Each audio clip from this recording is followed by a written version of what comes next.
Perfect.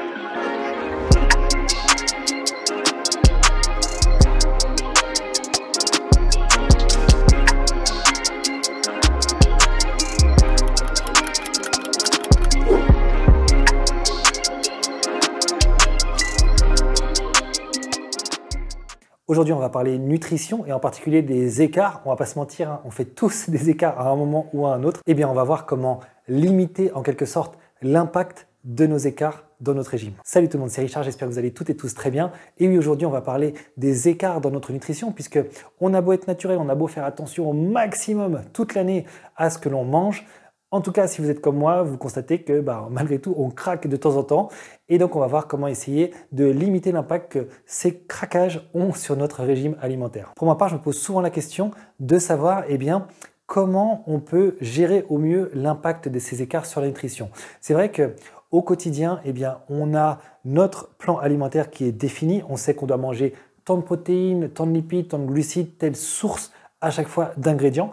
Mais dès que ça déraille un petit peu, tout peut avoir tendance à se compliquer. Aujourd'hui, je vais vous dresser une sorte de pyramide hiérarchique sur ce qu'il est le plus important à mon sens de respecter et puis ensuite de voir quels critères secondaires prendre en compte.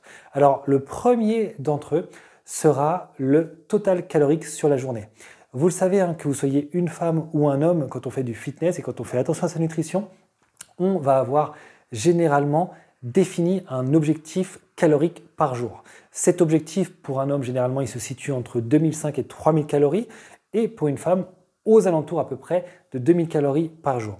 Et bien ça, c'est vraiment le premier gros critère à respecter lorsque vous faites un écart.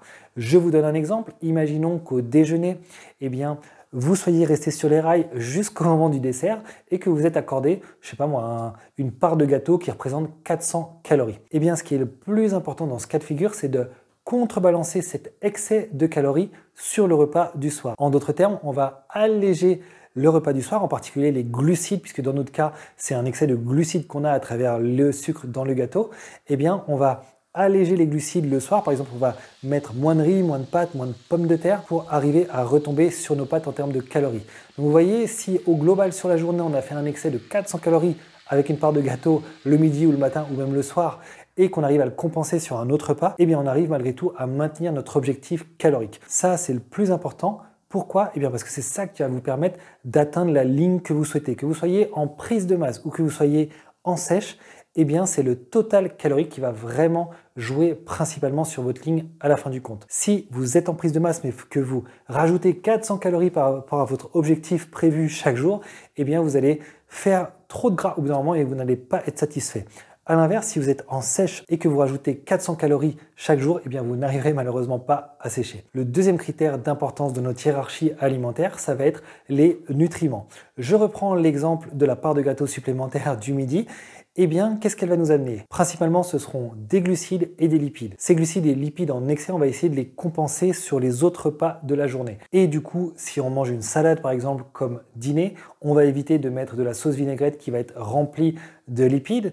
Si on mange toujours cette salade, on va éviter de rajouter du pain qui va lui contenir beaucoup de glucides. Donc c'est comme ça qu'on va vraiment veiller à notre qualité de nutriments. L'objectif ici, c'est tout simplement de rentrer dans nos macros, c'est-à-dire de respecter, même avec des macros de moins bonne qualité, notre proportion de protéines, glucides et lipides.